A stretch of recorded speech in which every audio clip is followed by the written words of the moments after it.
What is one piece of advice you would like to tell the younger generation? This is a question I asked some of the ladies at Morningside Ministries, which is an elderly care center that I volunteer at to paint some of the residents' nails and eat lunch with them.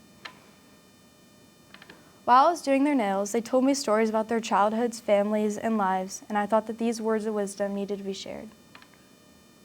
These are some of my beautiful nail salon clients that I helped that day, Charlotte, Eleanor, and Alice, and as I was listening to their stories, I heard a common theme amongst each one of them. They had all told me that they had wished that they had learned their own advice sooner in life, which is why I'd like to present to you 10 things you need to know about life from the wise. Number 1, hard days are a part of life, and most of the best things in your life will happen because of your worst days, so stick it out.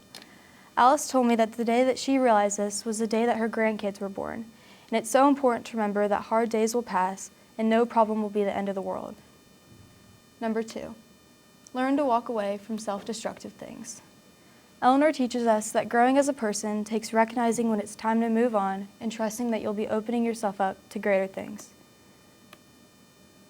Number 3, try and get a good education. That is something that no one can take away from you.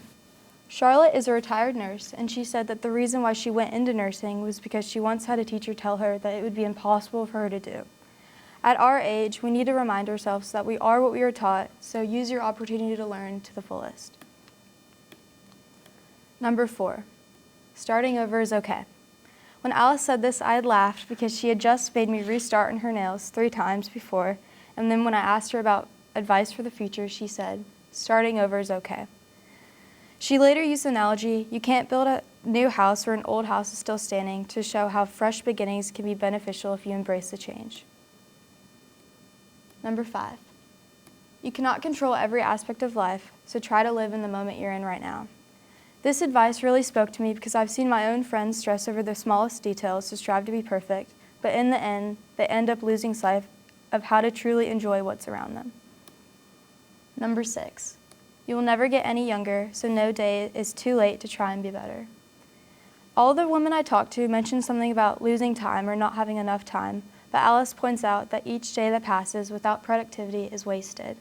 And so, whether that's studying harder, branching out to a new person, or getting a new set of nails done. Number 7, learn your worth. Charlotte explained that when she was going to school to become a nurse, she decided to stop settling for what she thought she deserved and started believing that every good thing would come to her in life. Number 8, folks will always talk, but in the end, the only voice that matters is the one inside your head. Eleanor points out that you can live your life afraid of what others are saying about you, or you can live your life knowing that others will talk about you regardless of what you do, and you should continue to make yourself happy. Number 9, never take your friends for granted. This idea really spoke to me because truly, your friends, your people build the foundation for every aspect of your life. So Eleanor reminds us to hug our friends tightly because they will be the ones there for us at any age. And finally, number 10, it's everyone's first time living life too. It's so important to remember that no matter how old someone is, it's their first time experiencing their life. So just remember Eleanor, Alice's, and Charlotte's advice to be more grateful, put yourself first, count your blessings, be less judgmental, love more, live each day to the fullest, and above all, forgive others because you never know what can happen. Everything can change in an instant. Thank you.